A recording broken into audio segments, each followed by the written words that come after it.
Hello, ladies and gentlemen, and welcome to Doctor Who Reviews. Absolutely nothing of note has happened this week. Not at all. Moving on. Hey, Rainiac, didn't you hear the news? Oh yeah, that small piece of news. Yeah. Yeah, No. I don't know if we want to mention it or something. I mean, we are on a show about, reviewing Doctor Who, and this has to do with Doctor Who. Okay. Well, in small Doctor Who news, it's the end of the show as we know it. It's the end of the show as we know it, and I feel fine.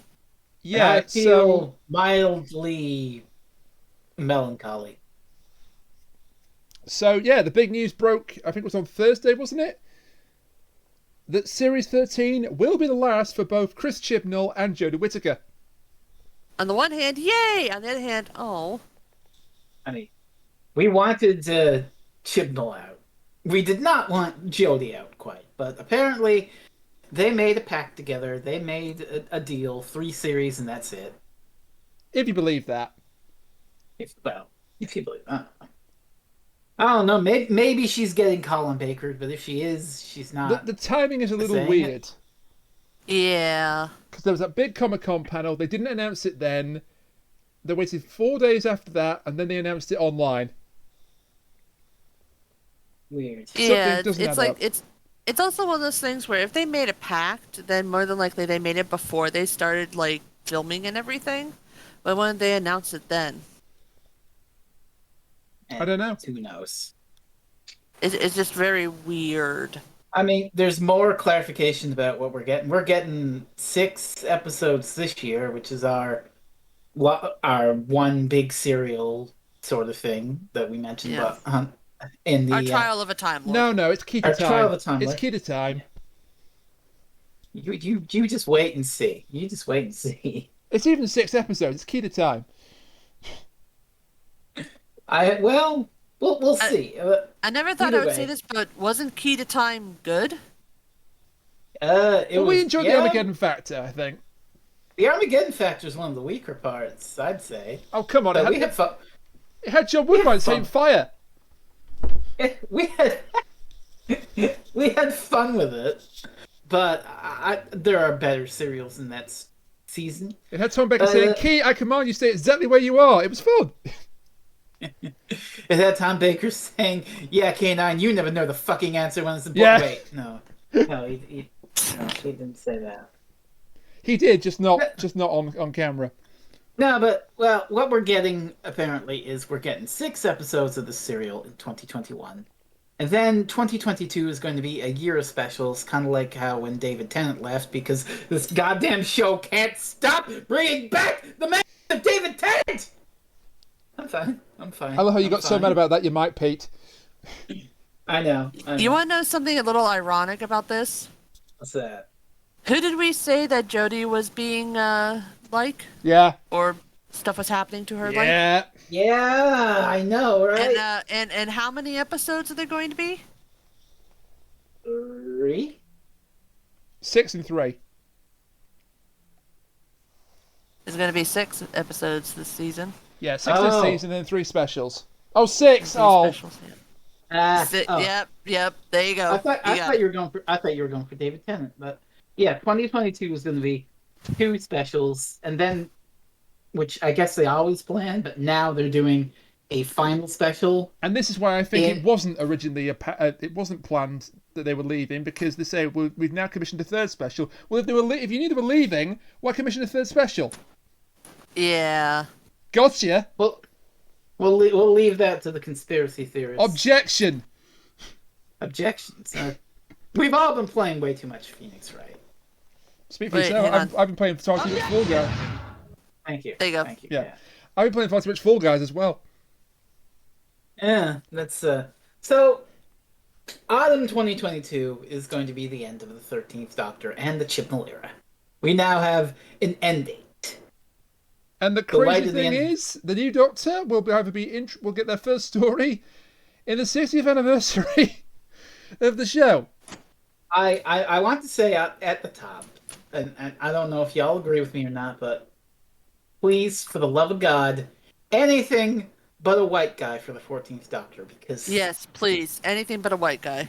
not only for diversity, but just because if it is, then that makes Jodie Whittaker, that really Colin Baker's her. It makes her, it gives ammunition to the NMD crowd, The female Doctor is a failure confirmed.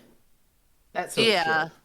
It's like, you don't NMD? technically have to make them a woman or anything like that, but as long as they're a person of color, that'd be fantastic. What the hell has the No Metal Dinosaurs crowd got to do with this? Yeah, but I Good God. The spokesperson for the No Metal Dinosaurs crowd. God almighty. Oh God. So Anyways, yeah. So this is it for the Jodie Whittaker era. Yeah. 9 episodes left. But we're still stuck here for a year and 3 months. Imagine if Yaz continues past Jodie Whittaker. Just imagine the new showrunner. Okay, I've got the character notes on Yaz. Hey, this is a blank piece of paper. You beat me to the joke. Now, I'm pretty sure Yaz will leave along with 13, if not Well, during Clara didn't this leave shit. when Matt Smith left, and Rose didn't leave when Eccleston yeah, left. but this is Chibnall. Chibnall is always subverting our expectations by making everything worse. However, Alright, at what? wait a minute. But crucially, when Clara stayed on, the showrunner stayed the same, and the same with Rose. Yeah. So you might be right. You might be right. Also, Yaz has been there since 2017, so I think she'll be out. Yaz is going to have one of This the month. longest time frames in the TARDIS, not in terms of number of episodes. You know what I Yeah. just realized would be amazing, but also terrible at the same time? Oh no, what? If Yaz dies and then the Doctor regenerates into Yaz. No. I know, that'd be terrible. That would be. I wouldn't want that, but I mean, not that I don't want Mandip Gill's the Doctor, but I mean, just as long as we don't get Joe Martin in a Jodie Whittaker wig oh for the God, regeneration. oh dear God, Look, you said Colin Baker. It's your fault. my fault. I'm not the one. Just a general collective blame there. Right. It's all your fault. Oh, jeez. So now we've fully depressed ourselves. Why don't we talk about the episode we were going to talk about? And to talk about that, although it's a bit redundant already, I'm joined by my two usual co-hosts. Yes. Firstly, to my virtual left, he packed up his mirror and said goodbye to the circus. It's Freezing Inferno. Rain, who's best Sympho girl? At the moment, Hibiki. Good. Soon to be the mysterious woman in armour, but at the moment it's Hibiki. Look forward to our next exciting episode of the Symphogear saga on the top of the next podcast. Indeed. When I have watched one episode. Hey, yeah, we'll get you on a faster pace than that. We'll get you. Look, don't blame me. Blame Fall Guys put a time-limited Ratchet costume up there. Thanks, FOMO. I admit it. I admit it. I have a gambling problem. Boy, that's not going to be used against me in the future at all. No, sir. Kat is already working at the soundboard. I know she is. And to my virtual right, she's extremely pleased that more sounds have been added to her soundboard. It's Kat.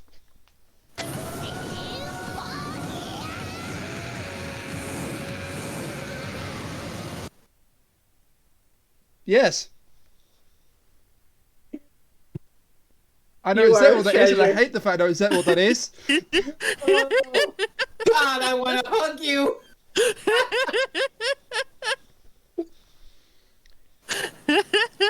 Not expecting that at all. You're welcome. No, not Thank really, you. but anyway, let's continue. So, Oh, so, our episode this time was chosen by me. It's the greatest show in the galaxy. That was supposed to rhyme, by the way. Cute.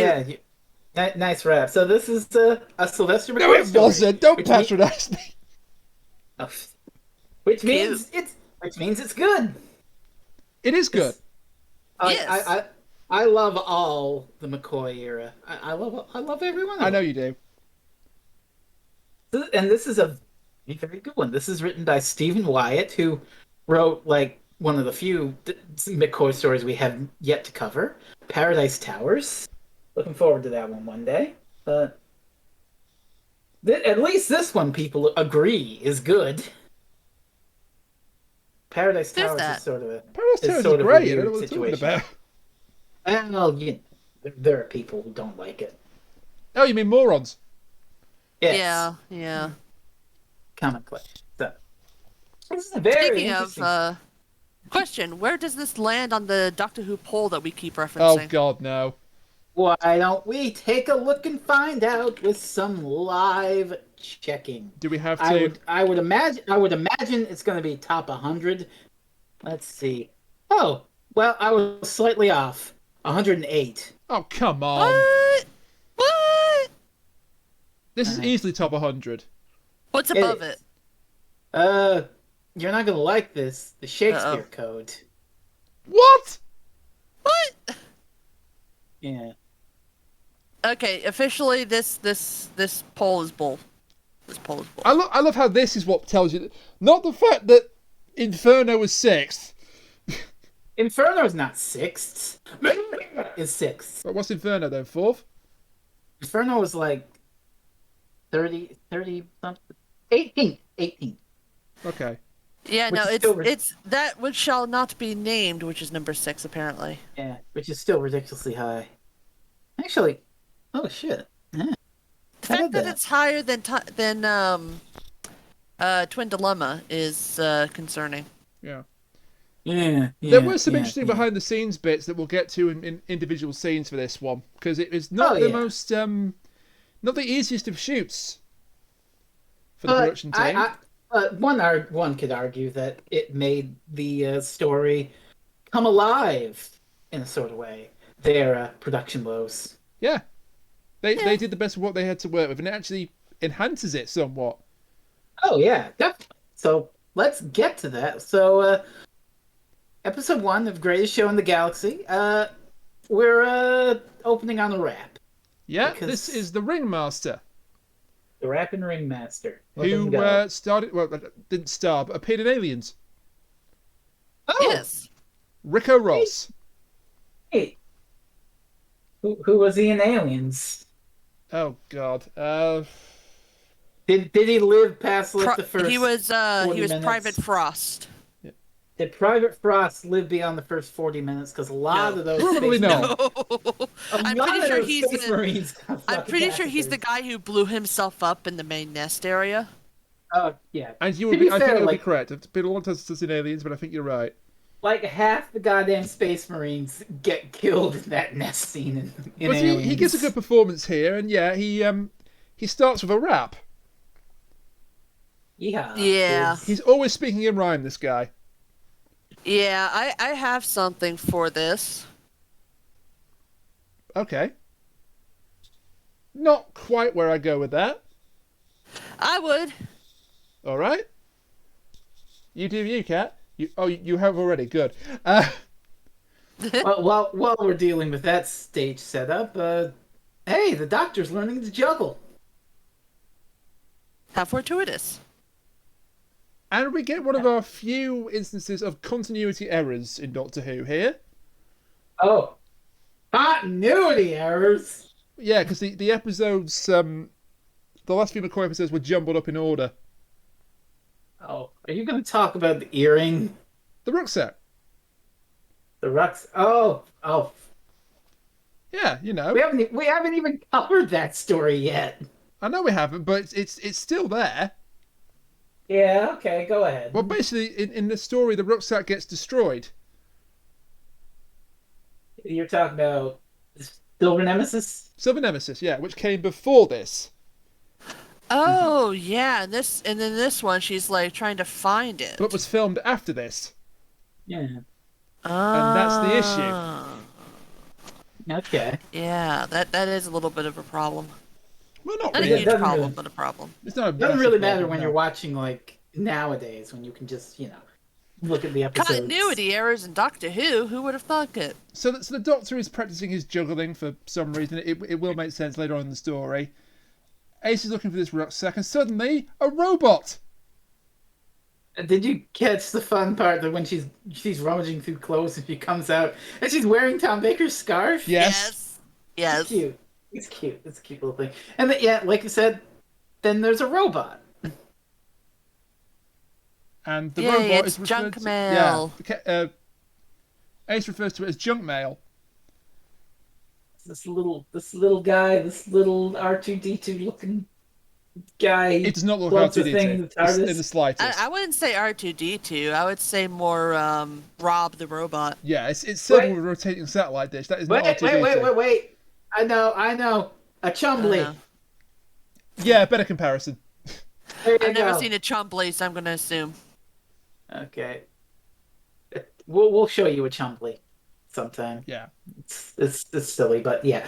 It plugs into the TARDIS and plays an ad for the Psychic Circus. The greatest show in the galaxy. It's the name of the show. And Ace doesn't really want to go. She's like, circuses are kid stuff. And she also mentioned she doesn't like clowns, which that's a mood. Yeah, we get it. We get that. Do you know who else doesn't like clowns? Stephen King? Sophie Aldred. Us.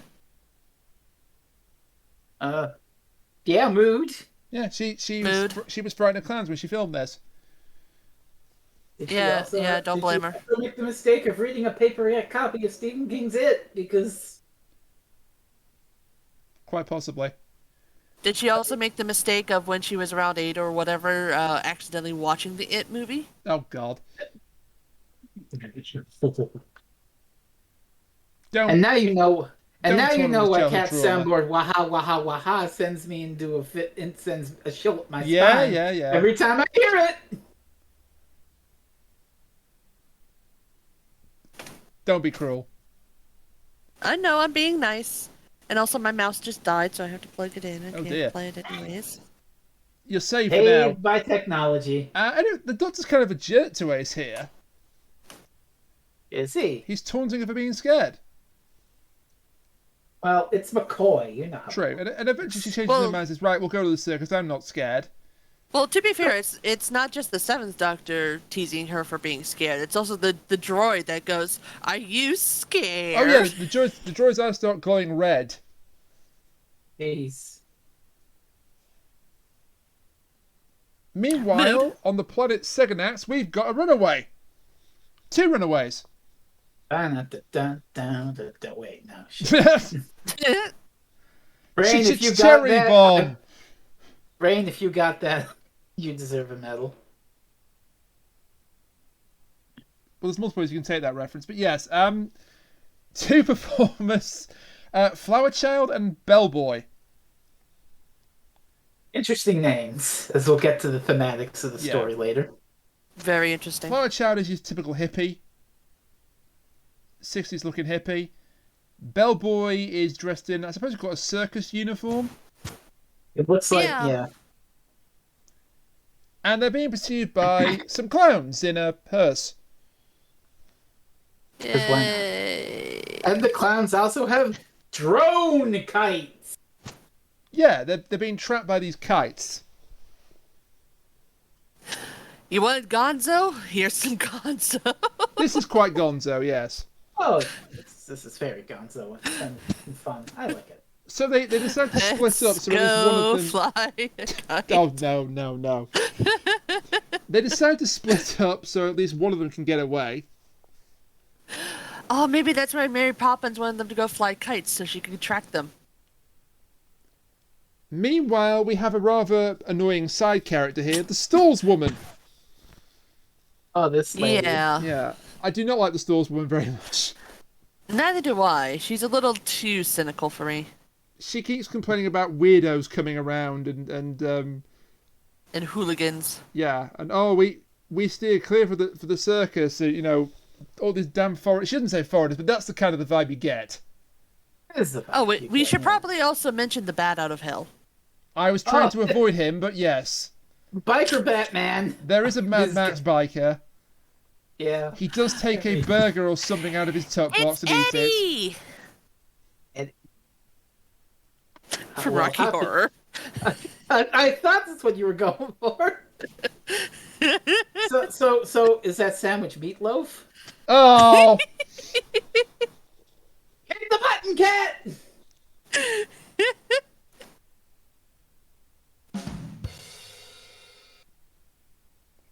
Note to self, use the correct goddamn monkey gift that doesn't freeze up Sony Vegas this time! We appreciate our loyal editor Rainiac in his weekly pursuit to get this show out and get all our dumb bullshit about mirrors and memes. Did you like the extra bits I threw into right now?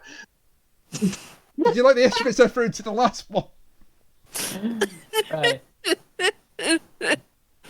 So the Doctor and Ace have arrived on this. Well, it's basically just like a desert slash. Well, let's call it what it is, a quarry. And they're just like, well, here we are. This kind of A quarry in Wales. Basically, I mean that's like half of Doctor Who's outdoor output. Half. Yeah. I'm being generous here. Half. It's more like 3/4. I was being generous for the sake of the show. Yes. So they go to the stall with this lady who doesn't like them damn weirdos, them weird intergalactic hippies And coming in. to get her on side, they agree to sample her food. Which looks fucking disgusting. Do you know what it It's actually like was in reality, though? It's like it looks like cream corn that It was you left out pineapple. in the sun. Oh god, It was just pineapple. it's pineapple. I mean, for pineapple, it looks fucking disgusting. Well, It really does. They've done something to it, obviously. They treated it with something. Ugh. It does not look like they had a good time eating that shit. No. No, not at all. Maybe it's just the I think there's more than just the quality of the acting there that says act like you fucking hate this shit and it's the grossest shit you've ever had to eat in your life. So they went method then. You know, I'm pretty sure. I mean, they were out in the middle of the quarry. Do you really think that they refrigerated it all that well? Oh god, no. Like, Probably after not. 2 That's hours, probably the that shit- problem. That shit baked in the hot sun with flies probably going around it. Ugh. Plus dust going like from the ground, just like Oh, my swirling around and yeah. everything. Oh my sweet I'm Christ. sure it was miserable. And then the biker shows up. This guy. This fucking guy. NordVPN, Ace- Vandal of the Roads. This podcast is not sponsored by NordVPN. I wish this If you was want to secure your data and watch Canadian Netflix movies in America, well, you're shit out of luck because we're not getting paid for it. Squarespace, Yet. give me a call. Squarespace, you should. Raid Shadow Legends, we're available. Honey, we're available. Fucking. Right, that's Hey, all the shilling out of the Express way. So yeah, Nord turns up. Ace is like, holy shit, what a cool bike! And Nord is like, get lost! Yeah, she tries to help him. And he Nord says, basically- I'll take your ears off or something like that. And then he threatens the doctor. Of course he does. So Nord takes off on his own for the circus, leaves the two of them behind. Good thing as it turns out. Meanwhile, Flower Child has found a bus. Nice. Well, it's very clearly an old hippie bus. Yeah, it's got The bellboy Venga bus is graffiti. coming and everybody's jumping. New York to San Francisco. Inner city disco. I knew that was coming. This Didn't podcast- stop it. So who's at fault here, really? This podcast is also not sponsored by Six Flags. However, we can be sponsored by the Venga Boys. Call us. Just saying. I mean, y'all probably need to take what you can get at this point, right? You're listening to Yeah. the showcast. I Brought mean, to you by Taco Bell's Nacho Fries. if you want to talk about shilling, maybe I shouldn't do this live. But what the hell? I'm going to do it live. Cut this part if it's bad. Cultaholic has got like a Patreon now, and I think if they reach a certain amount of money, they're going to put on a wrestling show. Also, you can be on one of their shows. So You don't have to any get the expertise. money. You don't have, or as just like a side person, because I wouldn't want to wrestle somebody. you don't have to have any of their like experience of being on a microphone. You just pay them money and they'll put you on one of their shows. So you're paying what, £100 or more to show up and get fucking chokeslammed? No. Sorry, no. The wrestling show and being on one of their shows, one of their web shows, is different. Oh, okay. If they reach a certain amount of money, they'll put on a pay-per-view with actual wrestlers. I was gonna say I would feel kind of sorry if some nerd decided to pay, get on there, and then he gets friggin' knee dropped off the off the court. Or something. If a nerd jumps the barricade and tries to interact with the wrestlers, then it's on them. But so Rainiac, what's your new plans for Saturday night since you can't do that anymore? Damn you, COVID. Oh god. So yeah, back to this bus in Flower Child. There's graffiti all over the bus. Very, very Bellboys, not really like, Bellboys on the bus and some other performers in circus attire, and she takes this box out of the bus, and that's the last thing she does because she's then grabbed by a hand. And oh shit, a black Flower glove Child ... And the what does it say? Is it tickets please at this point? Or is it something else? I don't know if it says anything at this point, but we'll find out pretty quickly what the hell this thing is. And it'll be cut from that to near vehicular manslaughter because Ace nearly gets run over by a car. What is this? A British PSA? Oh, that goddamn video compilation of the average lifespan of a character in a PSA is about 4 seconds. That's being generous. British PSAs are fucked up, and I say this as a person from Canada. I've seen some Canadian ones that are equally as messed up. From the 2000s. Yeah, I've seen some Don't you Canadian put it ones in your mouth. that have been I'm not just even as talking bad. about that one cat, although that one is in my brain. The Yeah, chef one? The fucking chef one? That's so fucked up. What the heck? You want to talk about messed up? After crushing it to death, he sat back down. People from the UK will know what that means, and I apologise in advance. But Wait, what? I don't there's a traffic safety advert where it's like most people kill on the road, she knew her killer. It was her son, and he doesn't put his seatbelt on, so she hits the brake and he crushes her to death. Okay. And the line is, after crushing her to death, he sat back down. And oh my god, Right. I need an adult. Right, so I am an adult. well, God, there's one here. Anyway, yeah, the doctor. This seems fucking dangerous the way they do the stunt because the car's about to hit Ace and the doctor's like, "Look out!" But instead of pulling her towards him, he pushes her the other way. Yeah. Yeah. I'm like, if you didn't shove her hard enough, she would have got run over. Mm-hmm. Yeah. That seems a little dangerous. I'm surprised it took them that long to be able to look up and see, oh yeah, there's a car heading for us. Yeah. Anyway, Ace recovers from nearly being run over by a car to meet two rather interesting characters. Well, one look. interesting character and one asshole. Oh look, a colonial British person. Well, Can he's I still hop an in front interesting of that car character, again? but he is an asshole too. Yeah, so this is Captain Cook, Asshole. Colonialist played by veteran English actor T.P. McKenna, ignoring you now, and his assistant Max. Has he ever been in the Pirates of Penzance? I would imagine he probably has been. He's been in things like The Avengers, Inspector Morse. He was a very accomplished and very well respected British actor. He seems like the kind of person who would be singing Modern Major General. He's not really...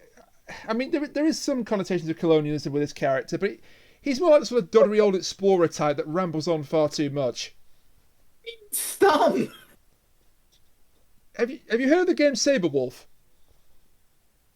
Like the 80s Spectrum game that Rare made? He's Saberman. Yeah? He's essentially I was Saberman. thinking, Holy shit! That makes a lot of sense considering what happens in that game and who his companion is. Yeah, he's Saberman. I have no idea what you're talking about, but I immediately thought of the dude from Jumanji. He also had a cameo in Banjo-Tooie. Oh, interesting. Because Saber when you said the Avengers earlier, I did a double take before I realized. No, the TV show, not the Avengers. You mean Diana Rigg Avengers, not Robert Downey Jr. Avengers. I mean Diana Rigg and Patrick McNee Avengers, yeah. Spy Avengers, not actually no. He was in the Tara King story, so yeah. But let's not get into the complicated British Avengers. It's not that complicated. There were like 4 actresses in it, so yeah. So this guy proves what an asshole he is. The Doctor and him sit down for tea while Mags and Ace are digging up this ruined robot. So they're talking over tea and blah blah. And all of a sudden, this robot starts going apeshit and comes to life. And Ace and Mags are like, "Oh no, Doctor, help, help!" And the Doctor goes to help. And this motherfucker's just sitting there sipping his tea like, "Oh my, what a spot above the urine." Yeah. We have to mention the amazing little bit of physical acting that McCoy does, though, where the robot activates and immediately grabs Mag's leg, and then it shoots a laser at the Doctor's chair, so he just sort of flops over into the sand, and it's just amazing. Sylvester McCoy is a clown. Which is going to come very heavily in the final. He's a clown with no makeup on, but he's a clown nonetheless. He's fantastic. I love him. I mean, he did all kinds of shit unlike Ken Campbell. Also, I apologise for this, but Captain Cook found Mags on the planet Volpana and keeps referring to it as an unusual specimen. Now that's, a little bit but it will have a payoff that's not entirely steeped in racism. I promise not you. Not entirely villainous. Not entirely racist. And so there's a rampaging robot. What do? Ace hits it over the head with a shovel. Yeah. Ace is also awesome. Oh, we know Ace is awesome. Beat the shit out of a Dalek with a baseball bat, smashed a rampaging robot in the head with a shovel. Not just a baseball bat, a superpowered baseball bat. Oh, True. Yeah, superpowered baseball. Even if that bat wasn't superpowered, she'd still beat the shit out of the Dalek with a regular bat. Oh, yeah, she absolutely would. I love Ace. I love Ace so much. So do I. Anyway, Flower Child's dead body is dragged off by someone. I assume it's her killer. Yeah. One of her earrings falls off and is left behind. Yeah. And her... the other one she gave to Bellboy, because earlier Bellboy said that, he wanted her to get away. So he went and distracted the kites, and unfortunately he did get caught by the clowns in the hearse. Yes, he gets caught here by the clowns. Him in. Yep, they put him into the hearse, and they go off with him. Yeah. Presumably back to the circus. Yeah, they drove him back to the circus. Yeah. The Doctor, Captain Cook, Mags and Ace, meanwhile, have found the bus. Wow, let's investigate this bus. It's real weird. It's interesting. Oh, God, look at it! It's Kerblan! It pretty much is Kerblan, man. This is actually the thing that killed Flower Child. Oh my gosh, it does look like the Kerblan, man. That's terrible. Look out, it's going to tell you that the system isn't the problem. Oh no, not entirely villainous. We've already made that joke. Shit.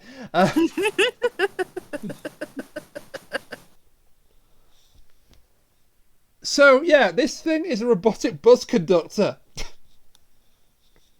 who has a laser gun ticket machine. Ticket machine. And Captain Cook again is an asshole. He's just like, I'm not paying the fares that the Doctor is. Kill him. Yeah, but thankfully the Doctor was able to outsmart it. He zaps it with its own machine. So, that's good. And it just sort of falls apart. Well, not just that. The little ticket counter or dispenser, whatever the robot has, actually is able to fire lasers. So the Doctor makes it fire the laser into its own face. Yes. Clever. And that disables it for a while. So back outside, Ace is just hanging around by a pond, just throwing stones in. And then she finds this neat earring. And the Doctor's all like, well, finders keepers. So Ace pins it on her jacket, which has a shitload of pins already. We also get an amazing line from the Doctor about Captain Cook. Oh, what's that? He can't help being a pompous, selfish, self-satisfied meddler. Summing up the character in one sentence.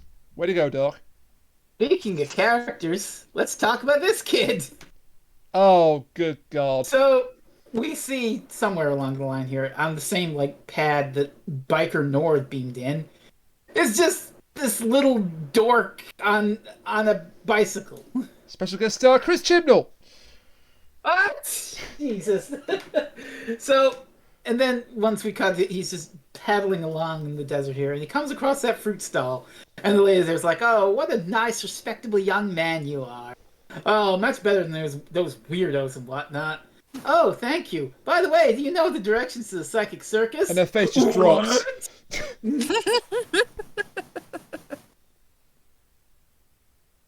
We also have a bit where the chief clown, the clowns have got a leader, and this guy is creepy as hell.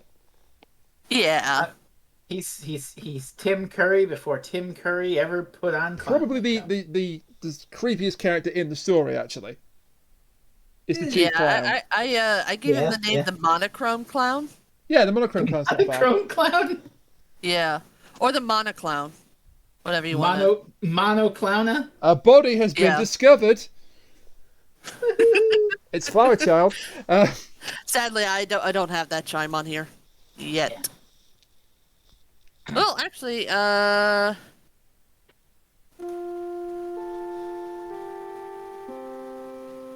you go. Yeah, close enough. Wait, if you cut it at the first bar, it would have been close enough, but... Yeah. So Bellboy is to be punished for attempting to escape. And just in time as Captain Cook and Mags drive up to the circus. Yeah, and there's this woman. Should we call her the fortune teller to avoid using that word? Of course we're going to have to use that. I mean, she's obviously playing into that stereotype. Is Romani acceptable? Romani, yeah. Romani acceptable. So a Romani fortune teller, who is not named at the moment, but we find out later her name is Morgana. Mm-hmm. She actually tries to warn Captain Cook and Mags off. So maybe you don't want to go in there just this moment. But unfortunately, at that moment, the chief clown turns up and beckons them inside. It's like, so they can't really get away at this point. So this is the end of the episode. It's interesting the way they edit this because, well, Captain Cook and Mags come in just in time for Bellboy's punishment. Oh, hang on. Just before you get to that, we should mention Nord did arrive at the circus. He got sat in the audience near, like a small family of like a father, mother, and a little girl. And then he gets selected for the talent show and escorted backstage. Yes, he does. Ah, yes. Can't forget that. Yes. But yes. And then Cook and Mags show up just as Bellboy's about to get his punishment. And there's a flashing light, and Mags looks fucking horrified. She lets out a Bonnie Langford-worthy scream. And it's a beautiful scream. And it just cuts right to the Doctor and Ace outside. Just the sharp cut is very interesting. And it keeps cutting back and forth, the Doctor and Ace. Oh, the circus, I should be going. Yeah. So, I don't know, Doctor, maybe we should, yeah. And that's the cliffhanger. It's just like, well, are we going in, Ace, or aren't we? There's also an important bit where Max is screaming and Captain Cook just looks entirely indifferent to things. That is foreshadowing for later. Also, the ringmaster's got some sort of remote. And when he presses it, Max stops screaming. I suppose that's what they're using to punish Bellboy. You don't see Bellboy being punished on screen. No. You just hear it. Yeah. And you see Max reacting to it. It's obviously horrific. Yeah. So, part 2 then. Yeah, part 2 immediately picks up where we left off. I kind of love this bit of motion where, the Doctor and Ace walk into the circus. And then Morgana comes up, she puts on a fake accent, like a fake Russian accent, and Ace just tries to nope the fuck out, and the Doctor's like, Ace, come on, no, you promised. Yeah. It's not helped by the fact that Monoclown, the the asshole decides to open up the curtain, beckon to them. It's like, come on in. It's like, no. There's a great bit where he says, "Oh, tickets. We've got to buy tickets. Oh, you're inside already. Come on in." Entry's free, things like that. I mean, at that point, they probably should have been a mile, but they didn't. She once again tries to warn him. Maybe you should wait before you come. Okay, go on in. But also, the Doctor mentions, the psychic circus used to go all across space because he's looking at all the posters of all the planets they've visited. But then they settled down on this planet, which, have we said the name of the? I don't think we. Yeah, I did. Seganax. Seganax. They settled on planet Seganax. Seganax. And this is creepy because while they're outside, you can hear cheering, like a crowd cheering. Hey, circus! As soon as the Doctor and Ace get into the ring, all the cheering stops. Quiet. Yeah. Nothing. And it's pitch black. They can't find their way around, but they eventually find a seat. The Doctor actually finds that family Kat mentioned earlier. Yes. A mother, a father, and a little brat of a daughter who really wants ice cream. Yeah. And the father's like, "Oh, be quiet and eat your popcorn, dear." They seem to be ignoring the Doctor at this point. They do offer him a crisp. Yes, but they don't talk to him. But yeah. And then the shitload of clowns come on in, and here's the rapping ringmaster. And hey, they're putting the spotlight on the Doctor. Our newest actor sitting over there. And the Doctor is very flattered. "Oh my, you want me to perform? Oh, I don't know about that. Come on, Doctor, don't be shy." Also, before he's selected, the Doctor is more interested, rather than the show, he's more interested in these memorial stones where the ring is situated. Yes. Interesting. And I guess I'll talk about the behind the scenes bit here then, because there's a couple. There's a couple in. We're going to talk about the tent. Yeah, the tent. So they're doing all the external shots for this serial. Out in the quarry in Wales. Yeah, they completed all of the external shots for filming. That's not a problem. Let's go in the studio and film the indoor bits. Oh, we can't. Why not? The buildings have to be scrubbed for asbestos. Oh God, what the hell are we going to do? We've got half a seal to shoot. Well, somebody comes up with the bright idea of a tent. They literally put a tent in a parking lot and filmed inside it. And it actually works out really well. Yeah. Because it gives the authentic impression of a circus tent. Like instead of just usual corridors, it actually really feels like you're in a tent outside because the wind is blowing through and all of it. And the light is shining just right. It actually accentuates the atmosphere of the story. So it's kind of fortuitous.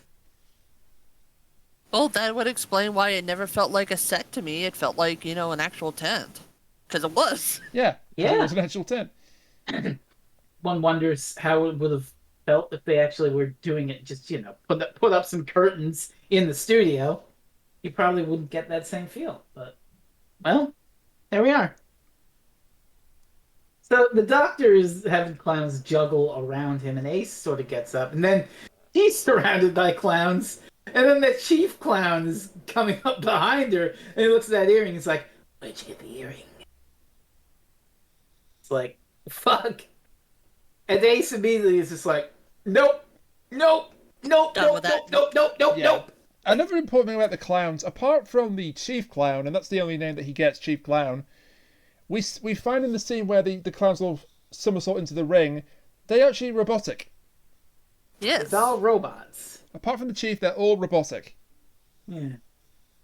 So, anyways, Ace immediately goes, "Fuck this shit, I'm out," and starts running away to the point where she gets to a section of the wall which is like all fabric. She uses the earring to cut a hole in it and dive through, so she can get out of the way. Because she's resourceful. The clowns don't see, and they just run past looking for her. Yep. Because the chief clown orders the. Chief clown's ordering the robot clowns. Go find her. Find her. But she winds up in a room that's full of all these robotic clown parts, and Bellboy is there. And Bellboy is freaked out. As you would be, because someone you've never seen just dives into the room you're in. Yeah. Yeah. So she hears the clowns coming, so she immediately hides as best as she can. And the chief clown comes in, and he starts talking to Bellboy and says that, they still need him, apparently, because he was the one who created the robot clowns, and he's the only one who knows how to fix them. Yeah.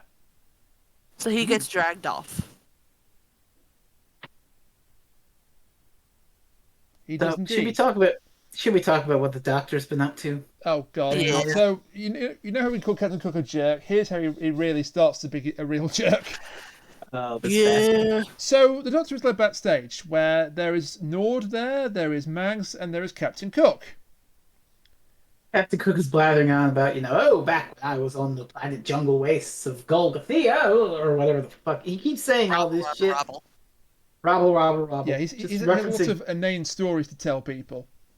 Yeah, he just references all his old adventures and shit. He's like, "Oh, hello, old boy. Come on in, have a seat." And the Doctor heads in, and whoop! It was a cage all along. Yep. Oops. We also meet another important character who is on the outside of the cage, just sweeping up. This is Deadbeat. And Captain Cook says, he just does odd jobs around the circus. And Deadbeat appears to have lost his mind. Yeah. He blew his mind out in a car. What? It's the Beatles. Yes. The Day in the Life by the Beatles. I didn't know the name of the song, but I knew it was the Beatles. I read the news today. Oh boy, passing animated. Oh, that one. It fits because hippies. Yeah, that's what I was going for. Thank you, Rain. Thanks, I hate it. You know who else hates hippies? Captain Cook. Yes. So, where was I? Yeah. We also get the first mention of a phrase that Captain Cook will use quite a bit. It's survival of the fittest. Ugh. It's not a talent contest. It's more like survival of the fittest. So that's important for later on. That's this guy's entire modus operandi: is survival of the fittest. And he starts it right now by tricking the biker Nord into going into the ring ahead of him. And hey, we've kind of done it again because he's basically, he's got the coin trick in his hand. Heads or tails, Nord? Pick a coin. Oh, it's heads. Oh, it's heads. Well, you're up first. Yeah, and the best is a two-headed coin. Once Nord goes off, double-headed coin. He was fucking with him.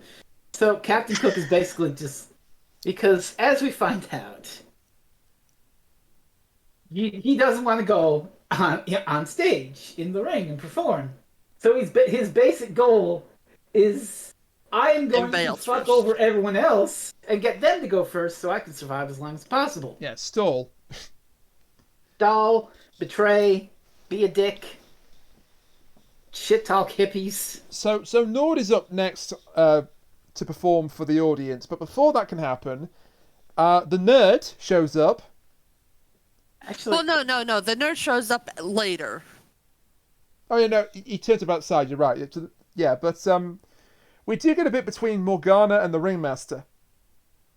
This is the first inkling of a running theme that I kind of like in the story.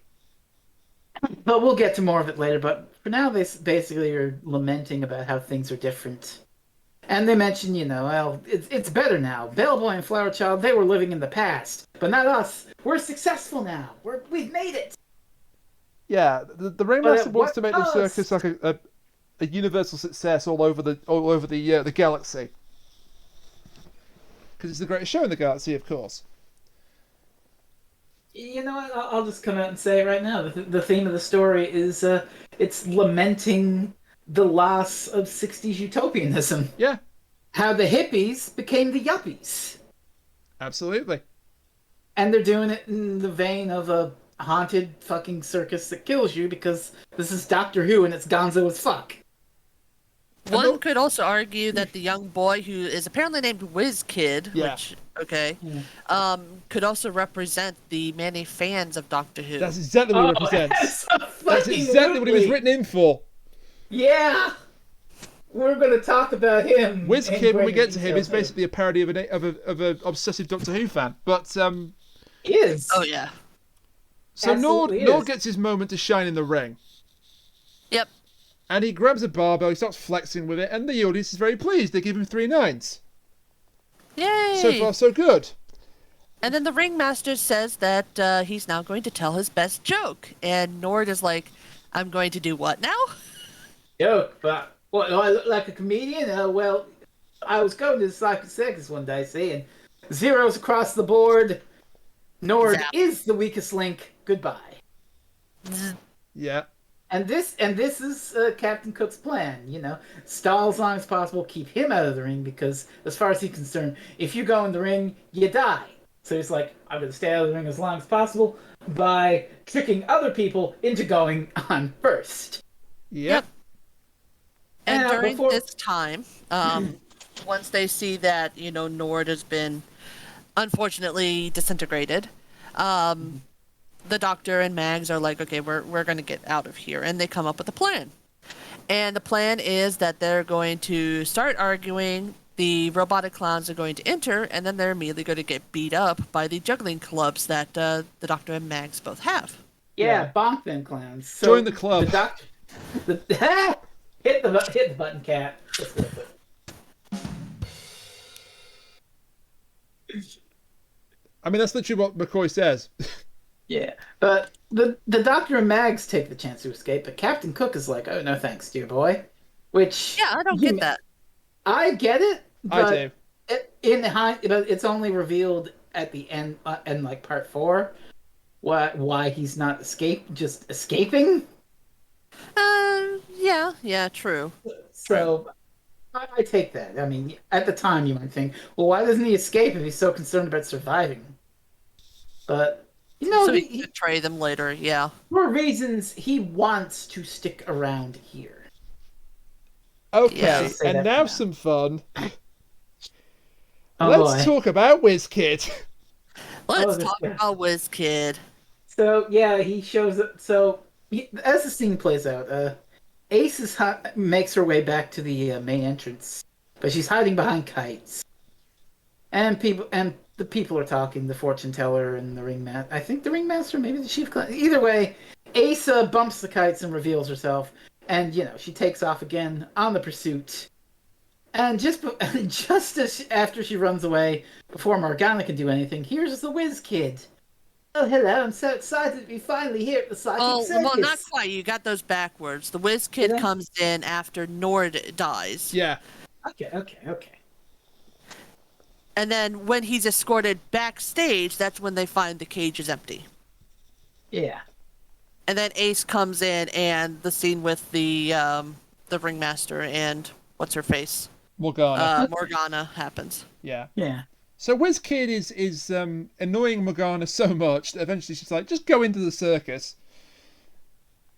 He is immediately selected because there's no one else. Yeah. Well, there's Captain Cook, but apart from that, there's no one else, and he will be busy later on, as you'll see. So there's no one else. We find later that they need a steady supply of people to come to this circus. They do indeed. Yeah. Ace is unfortunately recaptured. She runs into Deadbeat. Deadbeat doesn't give her away, but the shock of seeing him gives her away to the Chief Clown. Chief Clown grabs her and says, "Let me entertain you in the most creepy way possible." And then we get the doctor's running away, and we have the ringmaster going, calling the doctor, there's no escape. Not creepy at all. Not at all, no. And they find these strange markings on the ancient stonework. Oh yeah, well, I just want to highlight one thing and then highlight this thing. But first off, you said that they needed Bellboy to repair the robots, and it turns out they really needed him, because what they've done is they've actually forced Bellboy to repair the Kerblam Man bus robot. I forgot about that. Yeah, they bring in the bus conductor. Yep. So, and then the Doctor and Mags are going in, as you say, and the tent suddenly gives way to stone ruins. Weird. Leading into like this ancient temple, which I'll give away here. This is why I say Captain Cook didn't want to escape, because he's obviously interested in this ship. Because Explorer. Yeah. I mean, I was gonna.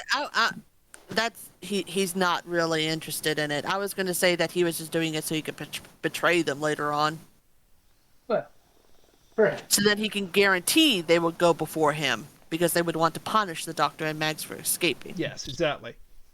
But like I said, if you want to ding the thing, if he's so concerned about survival, he should leave with them and then just go away from them and run away. But that's not how Captain Cook works. Because that's not how Captain Cook works, yes. Yeah. And also he wants something here. And it has to do with this temple. But as you were saying, Rain... Yeah, Max is frightened by the markings on this ancient stonework. One of them is a moon symbol. I'm sure that's got no symbolism whatsoever. Yeah, it doesn't mean anything. And while that's going Max is growling, but, everybody does that. While that's going on, poor Ace's wildest nightmares are about to come true. Because the chief clown's got her in a death grip. He's like, you're frightened of clowns? I'll show you frightened of clowns. And he throws her into this room where there are half-repaired robot clowns. Yay! It's Five Nights at Freddy's. So it is Five Nights at Freddy's. And not for the first time tonight, thanks, I hate it. And the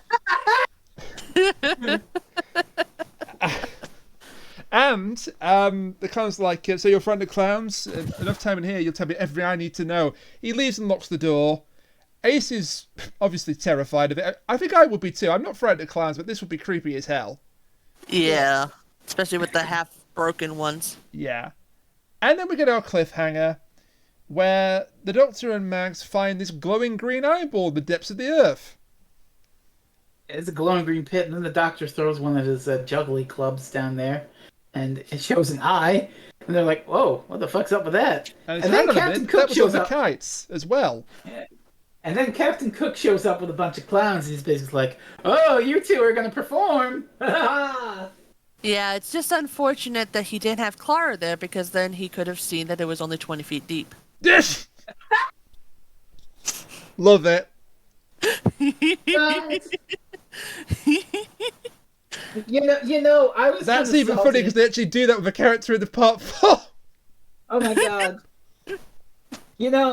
I was kind of salty when Witch's Familiar first aired because Clara was basically Missy's punching bag, and I felt a little perturbed by that. But in hindsight, good. There's some good stuff. Oh come on, 20 feet is wonderful. Yeah. In hindsight, it's a pretty good episode. Also, what are you doing? Murdering a Dalek? I'm a time lady. It's like our golf.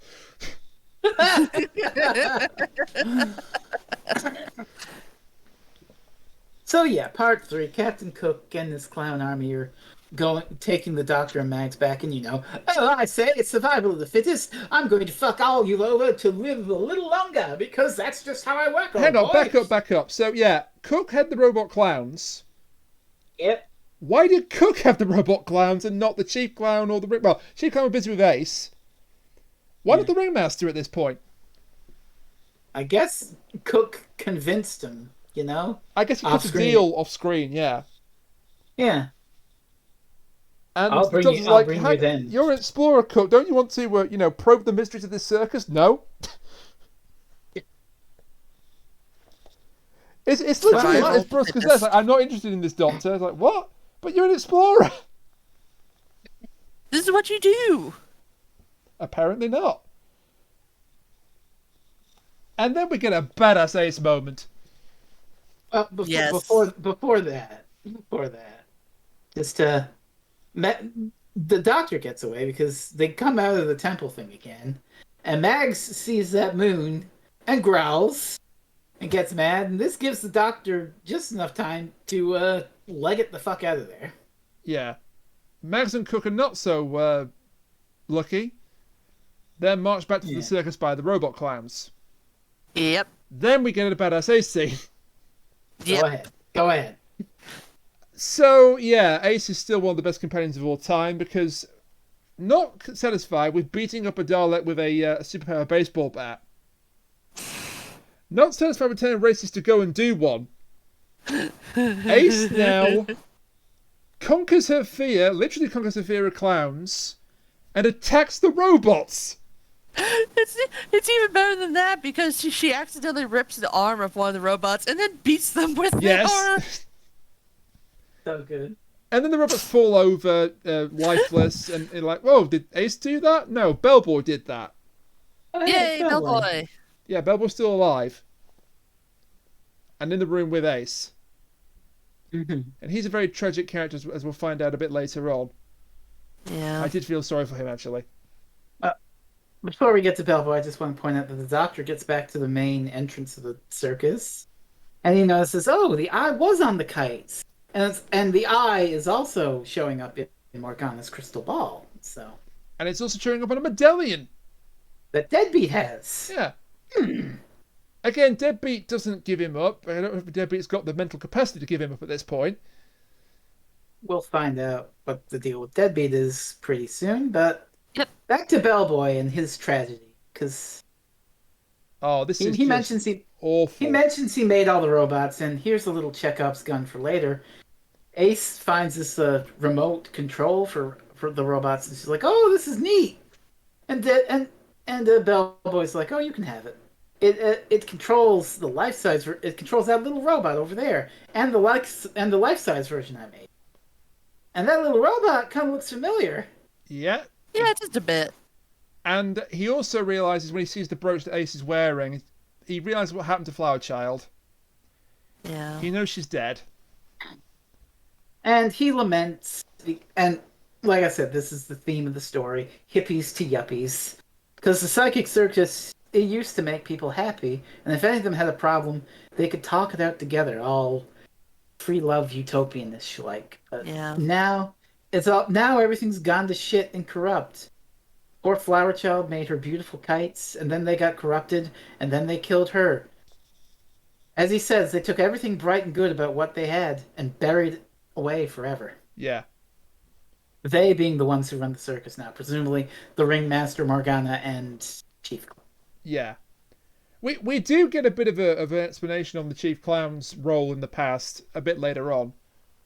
Mm-hmm. But for now, yeah, Bellboy is basically the past exposition here. And he mentions this might be a bit later on, but he mentions other characters that we don't see. Presumably they're already dead. Peace Pipe, Juniper Berry. There is a prequel. There is a prequel to this story where they do appear. Really? And I think Juniper Berry is killed in it. Yeah.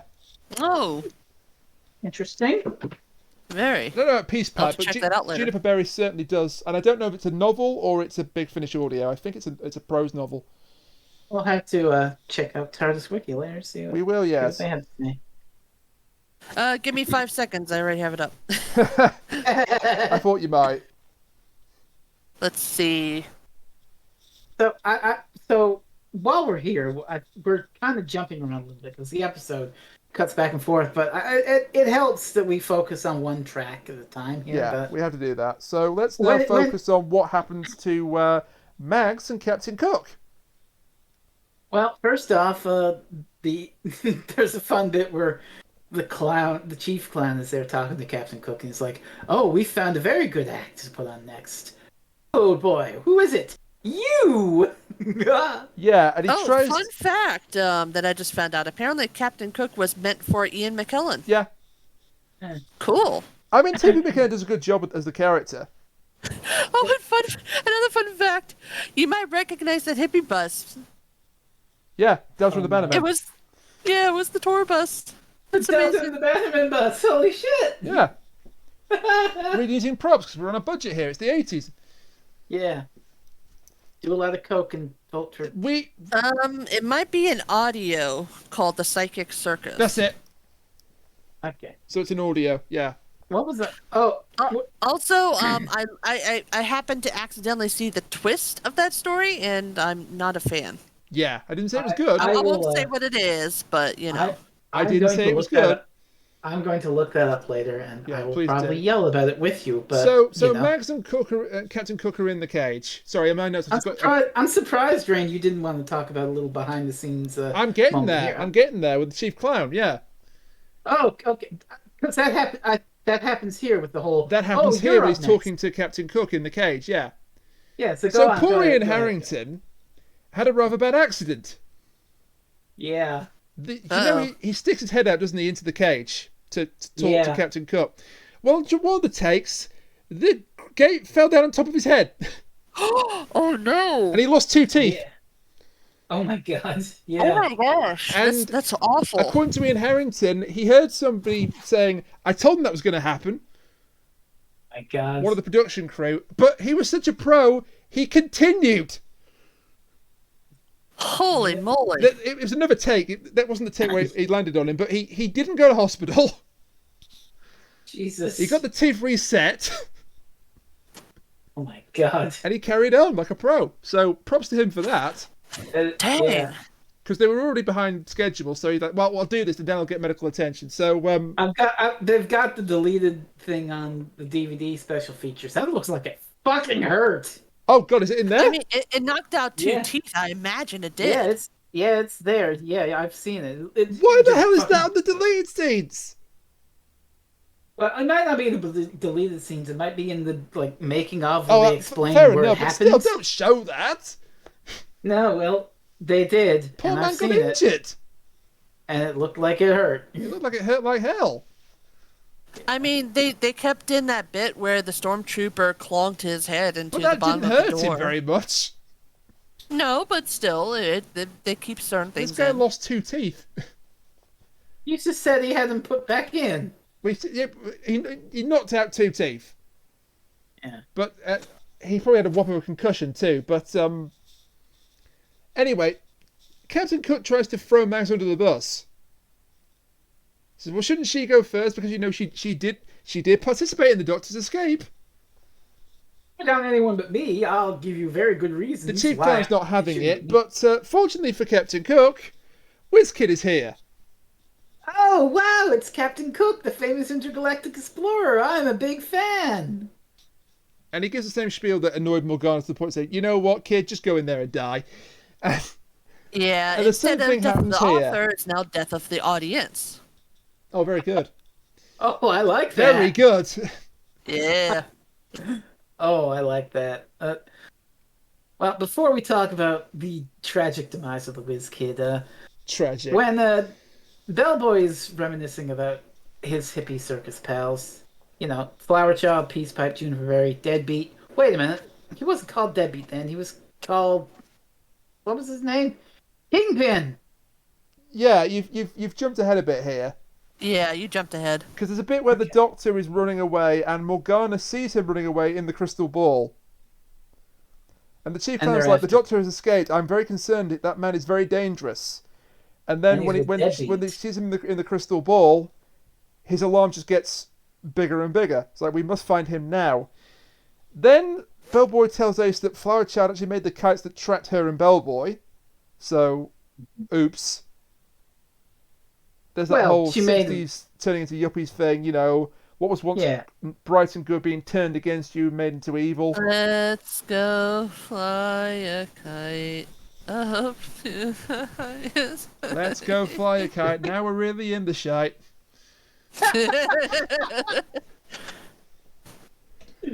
Oh, God. Yeah, so then someone's trying to open the door where Ace and Bellboy are locked up. And Ace is just like, "What, you stupid clowns can't open the goddamn door?" Oh, it's Deadbeat and the Doctor. Oh, good, thank God. And then, we got to talk about the amazing... Yeah, Cat's already... Go ahead. I'm sorry for this, Chris, but I chime in. Haven't you people ever heard of closing the goddamn door? What? I don't know what that is. I got it, but for the benefit of our audience... There's a song by Panic at the Disco that sings about that, and the best part is that it has a circus theme to it. Yeah. Holy shit. The main singer is dressed up as a ringmaster, and there's clowns and stuff. Oh my God. That's why it's perfect. I also apologize for my terrible singing voice. It's okay. So, we got to mention a more great McCoy physical acting. He's just in the corner of this place. He's just like, oh, I wouldn't blame you for being scared. You know, clowns can be creepy after all. And he turns and he sees one of the robot clowns. He actually goes, "Bleh!" Yeah.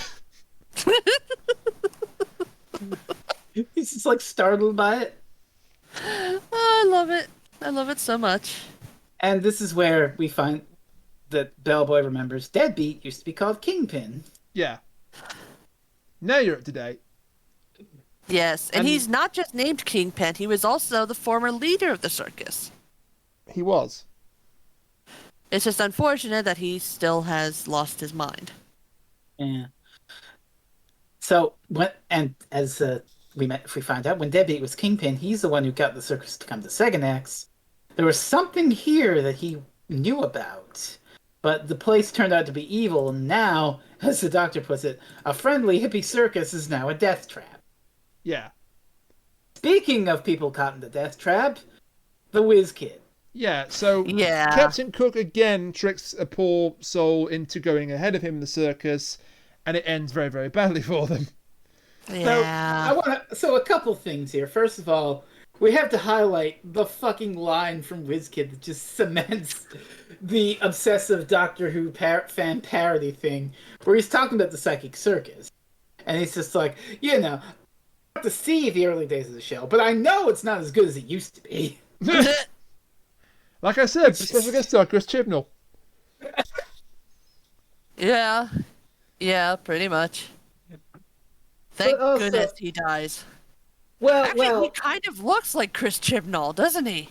Oh Jesus! Well, this is gonna make the thing more awkward because really, you can take it as, oh look, the obsessive Doctor Who fanboy gets killed in the show, but also Captain Cook, he's obviously, an intergalactic explorer who mentions all his old adventures. Plain as day, Dark Mirror the Doctor Who mirror learnt, if you will.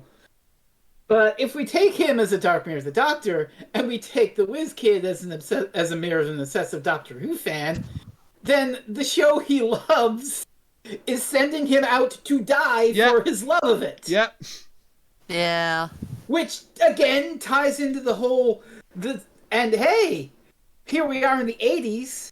What also came from the 60s and is now here corrupting and killing its obsessive fans? Thunderbirds? Well, I can definitely say that when I saw the Timeless Children, I wanted to die. Does that count? For me, that was Ascension of the Cybermen, but anyway. Did you say what came from the 60s and what corrupting the 80s? Clearly Thunderbirds. Yes, exactly. Wait, no. Five. We're not watching The Ark in Space again.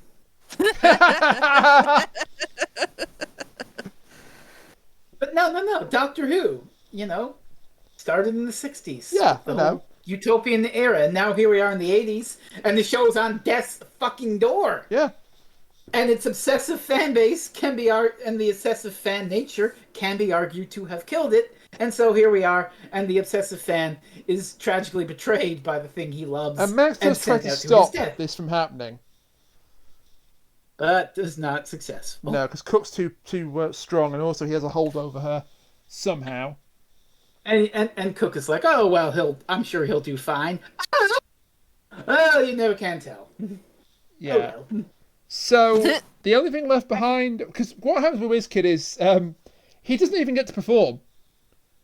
He's introduced. Well, it's more that he's too starstruck. Too starstruck to perform. So he doesn't even get to perform. Up goes the zeros. He's vaporized. The only thing left are his spectacles. Oh no! He's been Osgooded! Oh god.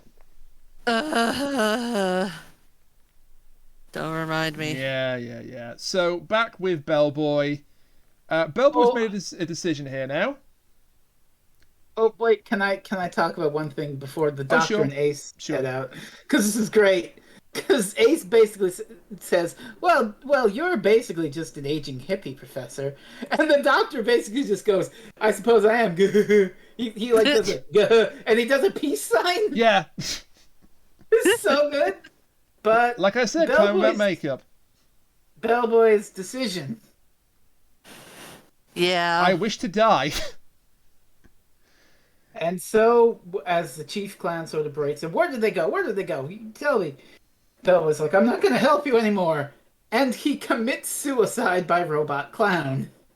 Yeah, so he tells Ace the Doctor and Kingpin to leave. He'll stay behind to delay the clowns because he's lost the will to live, because everything he loved is gone. Flower Child, the circus, it's all gone.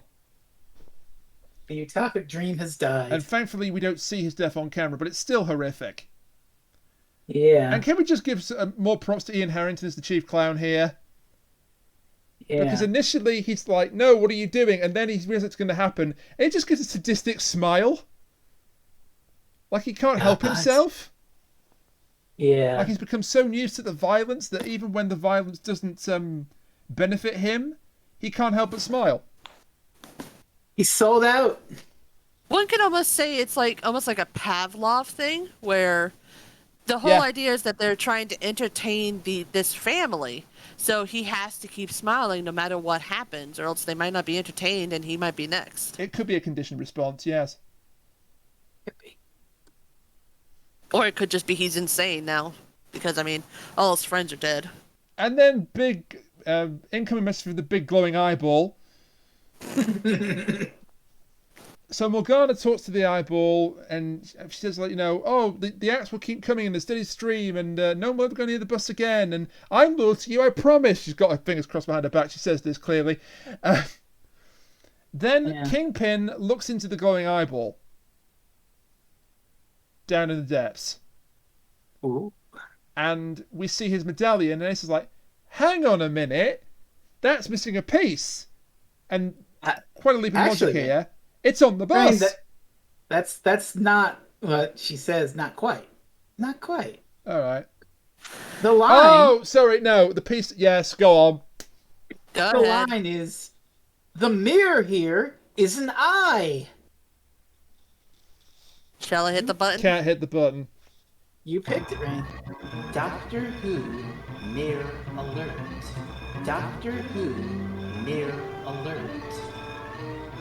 We're just using that for the main from now on, are we?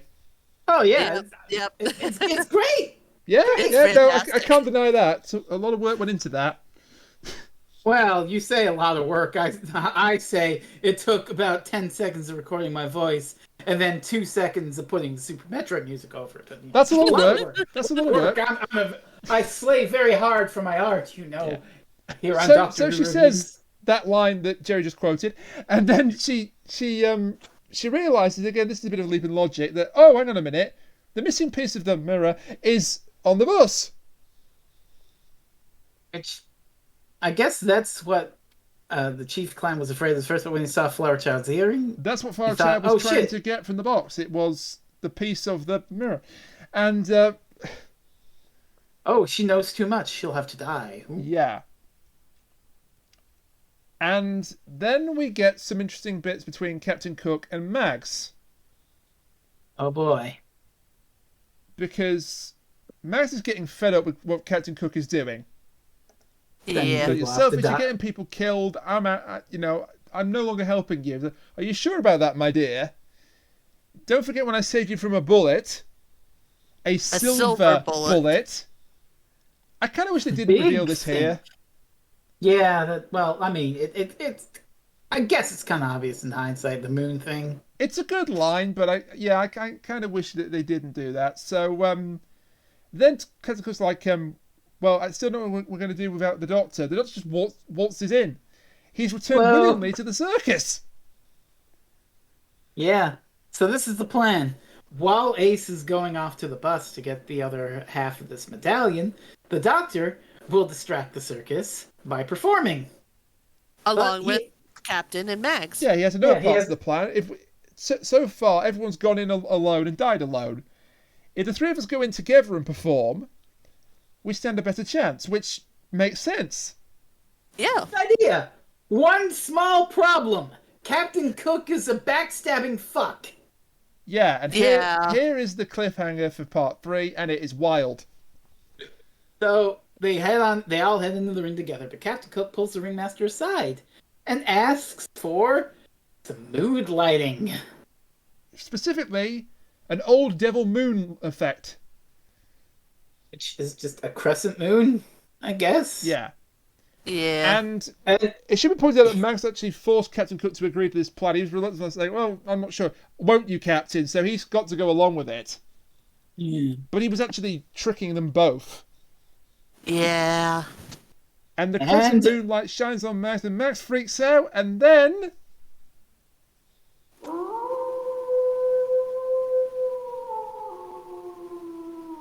She bought Back to the 11th Hour by Krista McTeague. Hey, Krista. Oh, shit. Hi, Krista. That's just it. Just hey, Krista. Yeah. Mags was Krista the entire time. Krista will appreciate this because, you know... Even my immediate family bought it. It was me all along, Austin. That will never get old. That will never get old. But yeah, the makeup effect, this is creepy as shit. It's a good effect. This, like, we talk about, you know, the clown thing and Stephen King's It. This would have freaked me out much the same as that had I seen it at 8 years old. Because, Jesus, just the dripping fangs and the roaring and the way the doctor's like, ugh, it's fucked up. They really do go to town on this. Yeah. Mm. Yeah, we'll have to see what Krista's opinion of it is, because she is quite the aficionado of werewolves, being a wolf herself. Like I said, hey, Krista. So, episode 4, Captain Cook's got a whip. He's cracking it. Ah, heal, girl, heal. He takes the whip off the ringmaster, I believe. Yeah. And he's basically just saying, these stupid hippies actually weren't as dumb as they looked. But, I mean, they knew something was here. Well, some of them came for fun, but those ones are dead now. He's taken over. He's taken charge. Yeah, and the audience is loving it. They're, like, giving him, like, 9s, and they're enjoying everything, and they're just watching the show. And the little girl's eyes glow green. Oh, that's not great. No. But yeah, the Captain Cook. This is why Captain Cook stuck around instead of escaping, because he knows that there's some sort of power, some force here, and he wants it for himself. So you know, a typical colonialist. Yeah, all right, I'll give you that. Yeah. And the doctor's like, "Don't be mad, don't be stupid. That power destroyed Deadbeat's mind. Deadbeat was weak. I am strong." He's like, they destroyed Deadbeat, but he wasn't bright in the old self-interest, you know. Why is he Australian now? And much like a true colonialist, he immediately dies. But before that happens, the doctor gets a great insult in. Go ahead. He calls him a crushing ball. No, he's just like, no, the full line is, you're a scoundrel, you're a meddling fool, but worst of all, you're a crushing bore. And that last one really sets the captain off. That's the line too far. It's like, oh, now you've done it, old boy. And so he sicks Mags on him, and the doctor then climbs up like a thing, and he starts swinging around the ring to get away. He Tarzan swings. His physical comedy is top notch in this. It's top notch. So this really this wouldn't work with any other doctor, I believe. I mean, I'm sure they could. You could probably do it with Pertwee. Yeah, actually, Pertwee could do this rather well. Yeah. Madam, what year is this? Ah! And so the doctor's trying to tell Mags to snap out of it, and then he swings back away towards the family, who now all of them have glowing green eyes, and it causes him to pratfall off of the stands and crash through back into the ring. Yeah, where Mags is symbolically, they're forcing him back into the ring. Yeah. But the fall he takes is just a champion. Oh, 10 out of 10 fall, this. Yeah. And then Mags is on him, and Captain Cook is, like, complaining. But that was the bridge too far, because Mags is pissed. And the whip ain't gonna do shit now. She goes for the throat, as it were. Mags is uncontrollable at this point. We don't see anything, but the doctor's like, no, Mags, don't do it. Yeah, even though Captain Cook tried to trick him, tried to get him killed, he still tries to stop Mags from killing him. Although you could argue this is more for Mags' sake than the captain's. Yeah. Because Mags is actually quite a kind person. Yeah. That we've seen so far.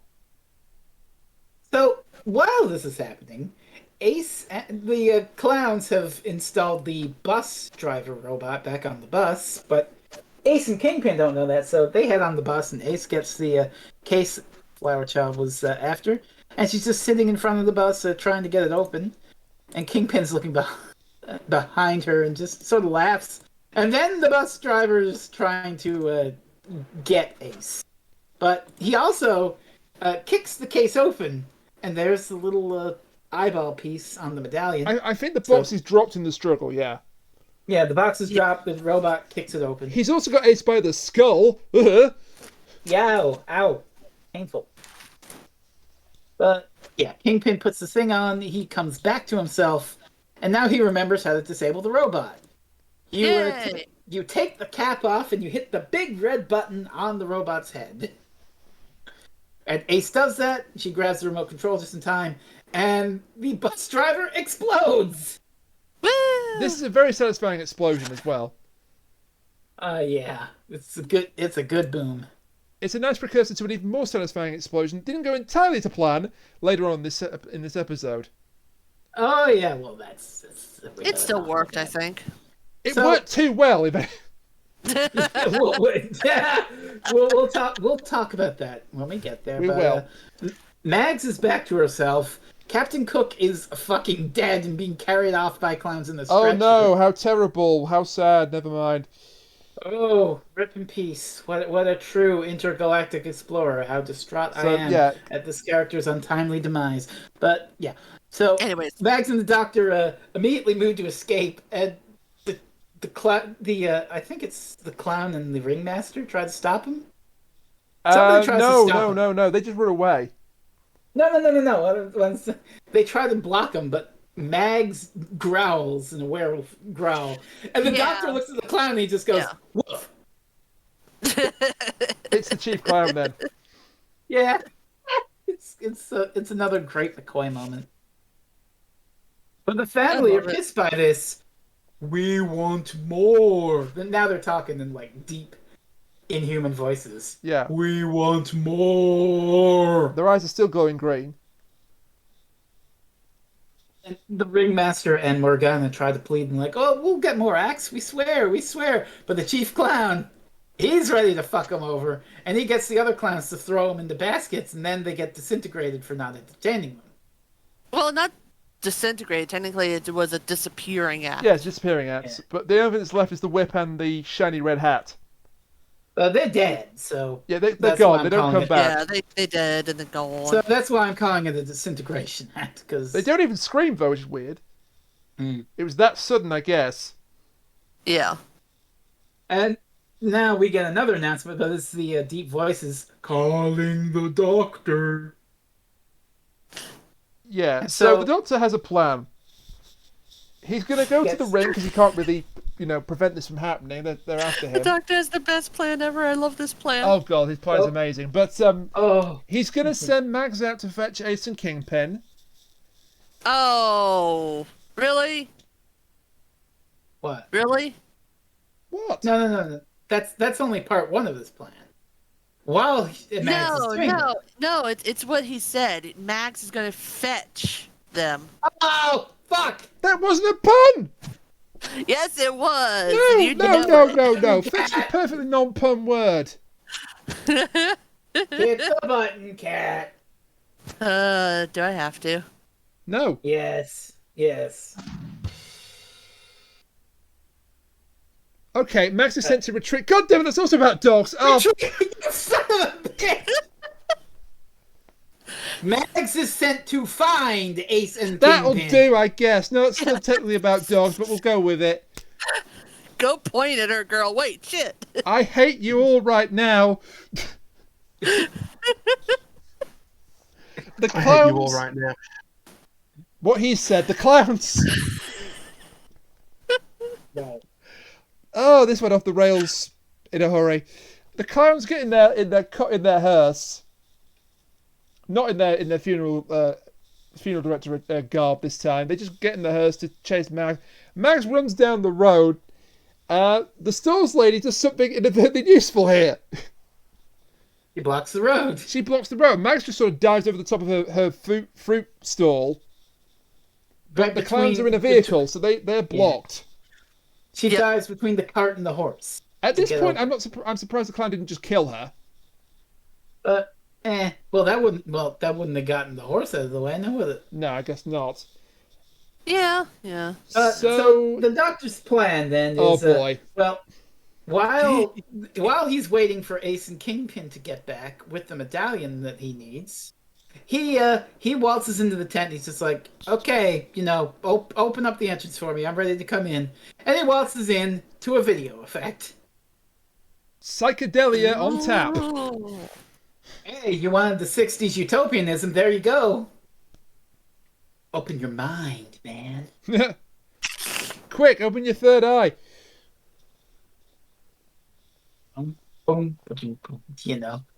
So Jefferson Airplane's White Rabbit does not play over it, but it could. I may or may not be playing it over it after the show was over, but the Doctor now goes to a different ring. A stone ring with this is less like the circus tent and more like the Roman Colosseum. Which I've been to, so I can make that comparison. I've been to the Colosseum at Rome. It's an amazing building. The song building. is stuck in my head. Thanks, Rez. Well, here, Cat, I'll fix it. Baby shark, do. Oh, fuck you. Did that help? No. You're welcome. Not really. So there are 3 stone figures where the family used to be. And these are the gods of Ragnarok. These are the fuckers who have been behind the thing the entire goddamn time. And the Doctor knows of them. This is another, it's the McCoy era. He's a mythic, larger than life figure. He even claims to have fought them before. Yeah. Again, McCoy era. No, I get all that, but it's a good design for the gods. They look suitably otherworldly. Yeah. And whether they're gods or not, well, it doesn't really matter, honestly. Either way, they demand entertainment. Yeah, as long as the Doctor keeps them entertained, he will live. When they cease to be entertained, he will die. This, I think, you could also take as a metaphor for Doctor Who in general, because, the gods of Ragnarok are the TV viewing figures. So long as the Doctor entertains, he lives. If he doesn't, they die. And hey, what happened about a year after this episode aired? Oh, wasn't the show canceled? Yeah! Yeah. Oopsie doopsie! It's a bit close to real life here. So, yeah. The gods. And then they did the TV movie, and he died and turned into Paul McGann.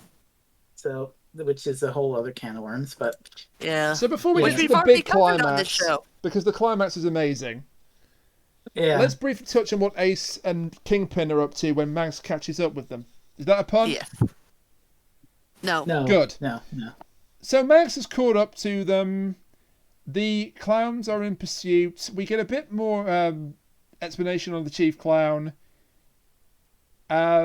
He used to be one of them.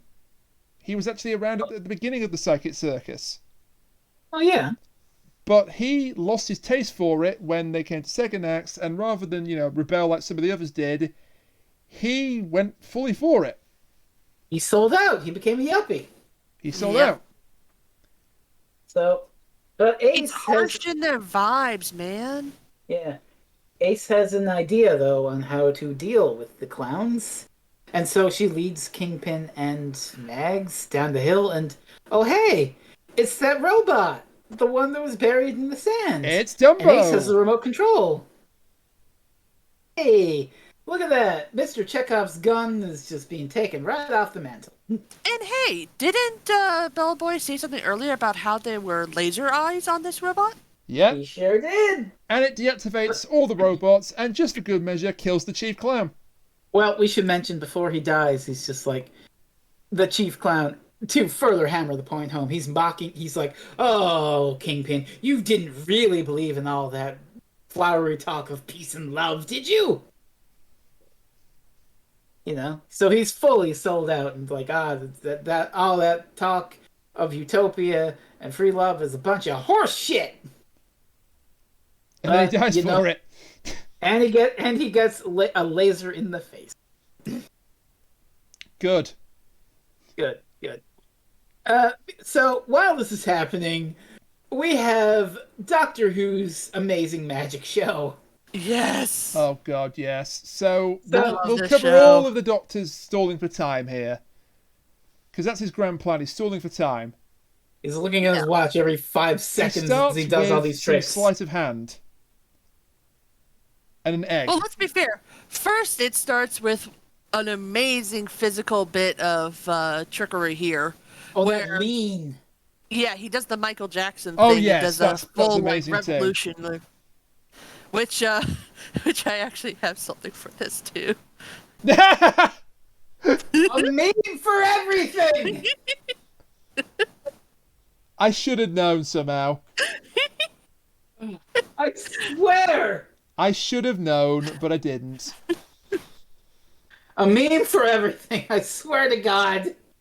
A meme for everything. Oh God. So after we doing that, so he starts by pulling eggs out of his mouth. Yes.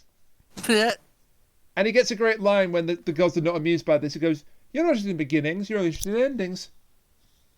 Yeah, but yeah, because they're the gods of Ragnarok. Yeah. The clue's in the name.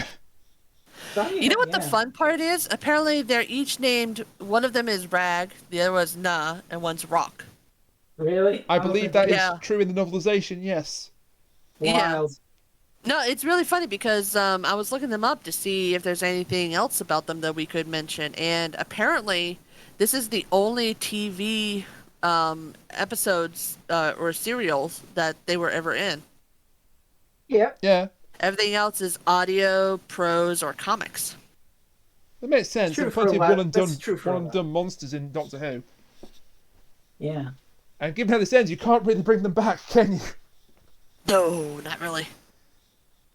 So that playing for time doesn't really work out. The gods then try to destroy him with rain. Good thing he's got an umbrella. The one time the question mark umbrella actually gets used as an umbrella. And the smile that McCoy gives. It's so good. He's almost laughing at them. The gods know he's playing for time at this point, but they're not concerned. Because, they're gods. So the next time we cut to McCoy, he's doing escapology. Oh, but before that, did we talk about the rope? Oh yeah, the Indian rope trick.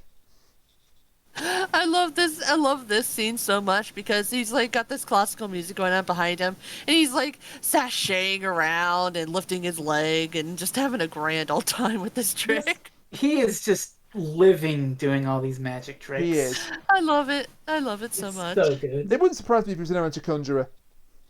I mean, I don't know if he was. I think he mentioned he learned how to do all this for the story. I know he can't juggle. So he really did all this shit. They wanted to have him juggle in part of this, and they found out he wasn't a very good juggler. Well, he juggled, so that's why he was learning to juggle in part 1? Yeah. Nice. So anyway, that doesn't work. You're right about the Indian rope. By the way, the Indian rope trick, perhaps the oldest magic trick ever. Interesting. Just putting that out there. You know I love magic. And for the finale, for the climax, he turns a piece of metal, throws it in the air, and it turns into a sword. Yeah. Metal on the sword of a gladiator who fought and died to entertain the gods of Ragnarok. Yeah. And keep in mind, it's McCoy, so every time he says Ragnarok, he's saying Ragnarok. Yes. A bit of weird lore here that isn't really explored any further. How he knew about this, but as we said, he's fought the gods before, so maybe he was present when it happened. Again, the McCoy. The McCoy era. He knows all this shit about gods and ancient times and dark secrets. It's just baked into this incarnation, this era, if you will. Let's just park that there then, because we now cut back to Ace, Kingpin, and Mags. They've got his medallion. They've got Kingpin's medallion. And they've made up their mind. They're going to go to the Dark Circus. They literally call it the Dark Circus. And as they head off I down could make to the... so many jokes right now, and you guys would not get any of them. Oh boy. But let's just say that there is a actual Hatsune Miku song about a dark circus. I'm not surprised in the slightest. Damn, you're telling me that not only can she sing, but she invented Minecraft too? Yes. Oh, And she- if and she anybody pulled wants Penn and something Teller. fun, go check out my profile on Twitter.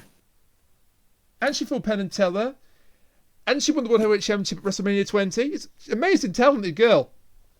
I know, and she wrote Harry Potter. I know. Where did she find the time? Anyway, I just looked at the Twitter. So it's really good. And the Dark Circus. It sounds kind of lame, but as they go down to the underground where the green eyeball is, Captain Cook's body sits up. Yeah, the gods of Ragnarok noticed that they were coming, because they apparently could feel the pendant. So two of them put their hands together and, did some Palpatine stuff and brought the captain back to life. Of all the people they could have brought back, it's Captain Cook. Well, I mean, his body was right there. True. I mean, they disintegrated the other people, so and the Ringmaster disappeared at this point. They don't know about the Chief Clown, so you're right. They make it to the pit, and Kingpin sort of hesitates in throwing the thing down there, and then Captain Cook dispatches him with a judo chop, and takes the medallion for himself. Captain Cook, I thought you were dead. I was. I am. Yeah. I I am, my dear. I am. Then Mags does a high kick and knocks the medallion out of his hand and down the pit, and then we have to talk about what Captain Cook does next. Oh god! So Max hits him from behind because Ace distracts him. Mm-hmm. I think she calls him something like sarcophagus face or some equally riveting insult. And as he turns around, Max hits him from behind, so the medallion goes flying out of his hand. And I guess the plan was to always get the medallion into the portal, was it? Yep. Yeah. They don't say this, but that was the plan. That's the plan. Yes. So it drops in, and then the doctor has refused to perform now. He says, I'm not performing for you anymore. So the guy's like, then die. And just at that moment, the medallion drops at his feet, so he attaches it to the gladiator's sword. Hang on, before, because I'm going to go on this. We got to talk about what Captain Cook does. Well, that's afterwards, but that's because of what happened here. But all right. Let's talk about that first, because yeah, okay. Captain Cook gets one final amazing bit of the story. So he's been subdued by Mags. He's on the floor, and as Kingpin, Mags, and Ace are about to leave, Captain Cook springs back up, and he's sort of babbling again. And he says, like, on the planet, I can't remember the name of the planet. Wherever the fuck it is. The planet, whatever. I heard a story of a man who walked around while he was already dead. Personally, I think it's very overrated! As he walks off into the pit. God. Well, I didn't know how that ended out, by the way. That was rather impressive. Yeah, that was good. Good one. Yeah. Well, it's an amazing death scene. And hey, what's the Doctor gonna do with this medallion, Ellender? He's gonna reenact the ending of Wheel of Time. What could Doctor? Oh no, you can't. We can't get away like that, Rainiac. I'm not getting away with that. I'm just getting the video game reference in early. You did it, Rainiac. Yeah, you picked this one. I'll say it then. He wraps the medallion, the eye, around the sword. The gods throw blasts at him, and he reflects them back with the mirror. You would? Doctor Who Mirror Alert. Doctor Who Mirror Alert. And yes, I picked this one, but it's an amazing ending, so why wouldn't I pick this one? Finally, I've turned him to my side. Oh hell! Now we're all looking for mirrors. I'm on my side. Don't know about you. Now we're all mirroring each other. Fuck! Bollocks. Rebel. So, the gods of Ragnarok get zapped by their own lightning. They fade away. The entire dark circus is collapsing in on itself. And that's what makes destroyed. Zombie Cook fall into the portal. Yeah. But we had to mention it because that scene is amazing. Yeah. So the whole place is collapsing, and the circus tent is also collapsing in on itself as pink energy blasts out of the top of it and it starts to deflate. And then we get to one of the most badass scenes in the Seventh Doctor's tenure. Yes. The circus is disintegrating essentially. Ironic, since I used the Super Metroid theme for the mirror alert. The walls are cracking, and what happens when a load-bearing 3 gods of Ragnarok are destroyed? Why the entire place blows up? Oh, not just that. Oh, yeah. Cool doctors don't look at explosions. McCoy just fucking waltzes out of the tent, cool as a cucumber, never looking back, and right behind him, just a massive explosion billowing out from the tent entrance. A massive explosion is right. So the Doctor, in the story, the Doctor nonchalantly walks away. In filming, the explosion was a bit bigger than they planned. And you can't see it because of the camera angle, but McCoy's suit was actually burned. Oh, jeez. And he carried on like a professional. He never flinched, even as this like massive fucking explosion. The take where he was singed is the take they use in the shot. Because they had one take. Because, we can't blow it up again, Yeah. That's amazing. So he did it like a pro. He didn't flinch, and they probably had 1 million fire extinguishers for him as soon as they said cut. So that's 2 doctors now who have been burned in the line of duty while filming it. Oh, Jesus. David Tennant. Oh, God. No, seriously, filming the Lazarus Experiment. Oh, all fucking things. He got a bit too close to an explosion and burned his bottom. Wowie. And again, you wouldn't know it because he carried on. Classic. Because Scottish actors are just that professional, I guess. Apparently. Yeah, there you go. But yeah, so that's the end of the Psychic Circus, but Kingpin and Megs are going to start up fresh again. Yeah. And, they invite the Doctor and Ace to go along, but the Doctor's like, oh, well, we prefer exploring the galaxy on our own. And that's the greatest show in the galaxy. It's made clear, though, that, because Max and Kingpin are good characters, and they are good characters. Yes. They're definitely good guys. I mean, Kingpin helped Ace from being killed, stop Ace from being killed by the conductor. And Max couldn't. The only thing Max did that was evil was slaughter Cook, but she couldn't help that because she was an uncontrollable werewolf. And also, he caused her to become an uncontrollable werewolf. So hoisted by his own petard. I just think it's a little odd that Kingpin is like, I lost my mind. Most of my friends are dead. In fact, all of my friends are dead. Some of them turned evil, and my entire livelihood has disintegrated down to nothing. Well, time to start over again. Yeah. Time to build up. I think it's the right attempt to give this a happy-ish ending. Trying to build the hippie dream back up. And I'm glad that Mag survives. And actually, many years later, I mentioned this last week, but she would be a companion to the 7th Doctor. Because Big Finish will do anything and everything. Yeah, but apparently it was done because they felt that she should have gone off with the Doctor in the TARDIS at the end of the story. And obviously she didn't because the show was coming to an end. Well, they didn't because that's an amazing behind the scenes bit I've just read on TARDIS Wiki. Oh, what's that now? So McCoy was coached to do the magic in the episode in part 4. Yep. And the man that coached him was Jeffrey Durham, better known as comedy magician the Great Soprendo. And he was married to the comedian actress Victoria Wood. Neat. It's also the first time that magician was used since the uncredited contribution of Ali Bongo for... Oh, God! Yeah. But Ali Bongo was a very respected name in magic. He was the president of the Magic Circle until he died. I'm not bad-mouthing the man. No, not at all. It's not his fault. Or Larry Barnes, who was also on that, working on behind the scenes on those magic tricks. But yeah, you're right. These are much better magic tricks. And a much better story. Yes. Which we should summarize and talk about how we felt about it. And I'd like to go first because I picked it, if that's all right. Go ahead. Sure. Go ahead. You can probably guess I love this. Because it's got I'm not afraid of clowns, but the clowns are very creepy in this. And if you have got a favourite of clowns, I would advise giving this one a skip, as good as it is.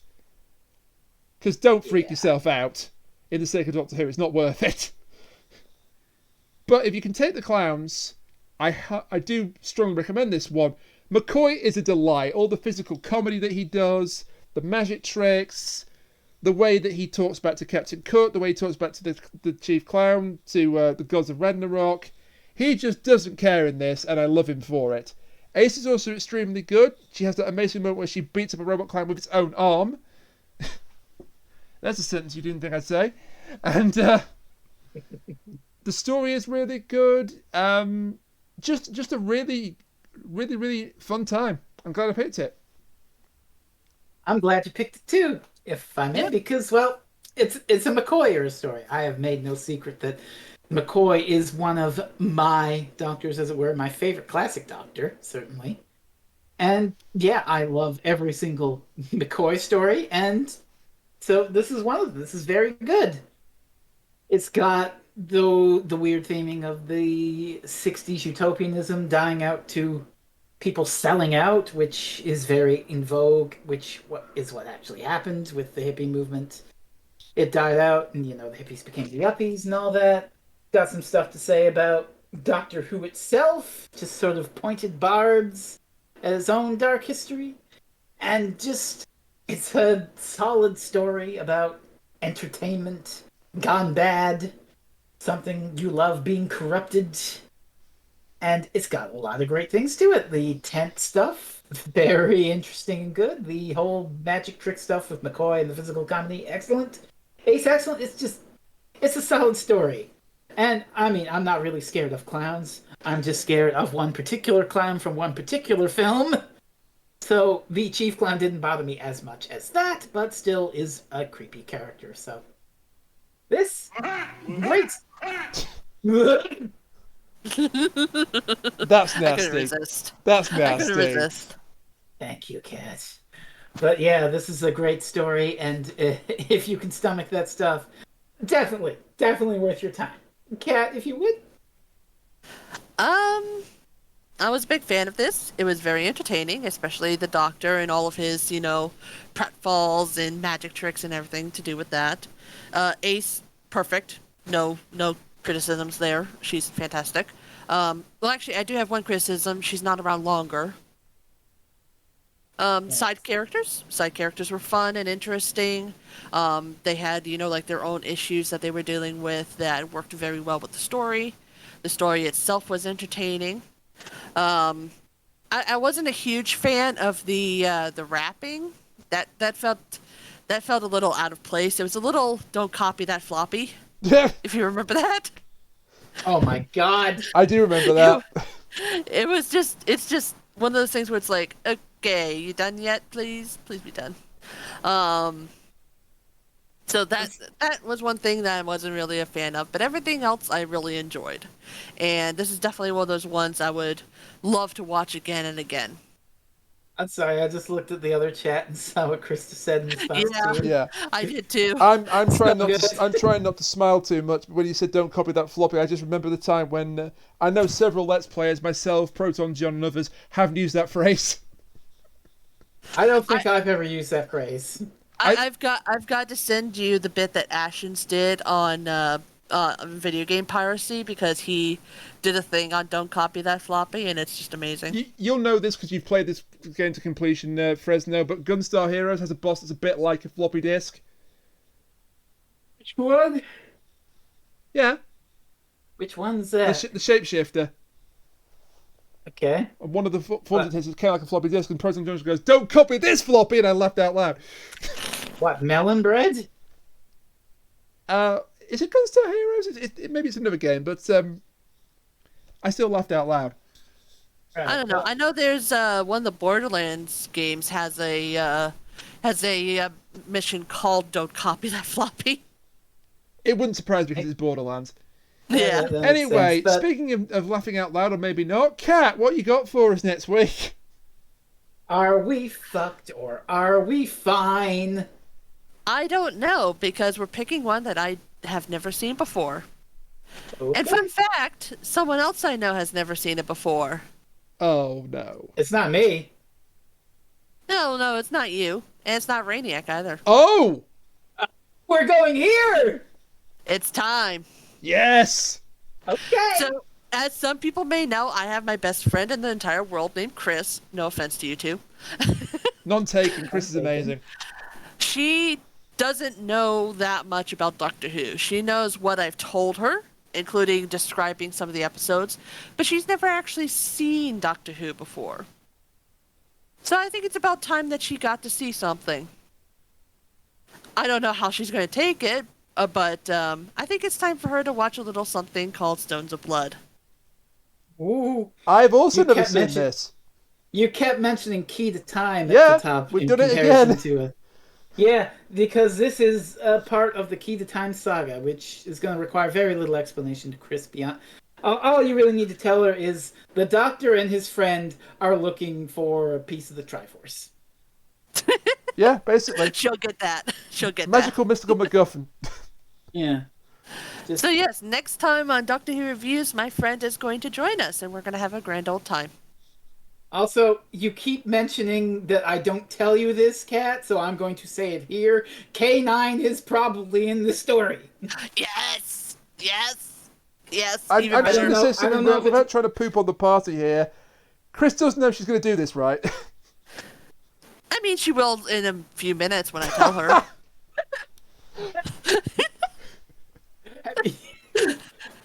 You seriously haven't asked her yet? Are you asking her right now during the podcast? I mean, maybe. This is amazing. Live on Doctor Who Reviews. Fucking recruitment. Live on Doctor Who Reviews. Chris tells her best friend to fuck off. Oh my god, I love this show. I thought you'd at least asked her before you announced it. No. I mean, to be fair, she knew that we were going to invite her on at some point. Yeah, I know about that, but still, you gotta give her notice.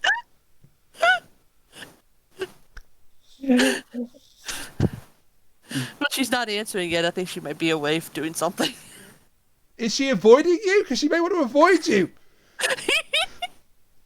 While we negotiate Chris's contract, Rainiac, where can you find this lovely people?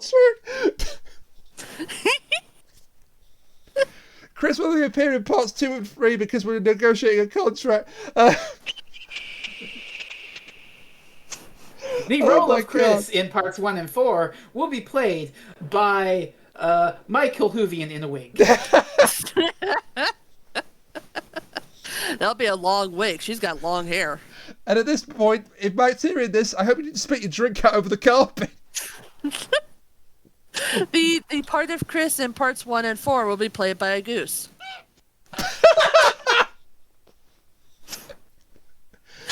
We've got to end this right now. The goose is also in a bow tie and wig. We've got to end this right now. Cause problems on purpose. We have to end this right now. So, Rainiac, where can you find this lovely people? You can find us on Twitter at Reviews Doctor. You can find Kat, who has apparently roped her best friend into being on the show without asking her, at Concave. You can find Freezing Inferno, who still hasn't got over the fact that mirrors are used in the conclusion to the greatest show in the galaxy, at Freezing Inferno. And you can find me, who's losing the ability to speak by the second, at Radiant to Maniac. You can also find us on email, write us an email, and go stare at yourself at gmail.com. If for some reason Chris isn't able to do it, we'll do the Aztecs. Chris, please, I think that exists. please. The Aztecs exists. Okay. Chris, please agree to do it. Once. Chris, please. I mean, I would rather watch the Stones of Blood than the Aztecs, but it's not like an oh god no sort of thing. If we do the Aztecs, this is boring. If we do the Aztecs, no, it's not boring. But if we do the Aztecs, we do have to open a can of worms. That we do. Oh, that's what I'm good at. Well, it's worse cans of worms than other stories. Okay, so thank you to you. And don't forget, while you're waiting for the next exciting episode of Doctor Who Reviews, you can head on over to crunchyroll.com/symphogear. Yes.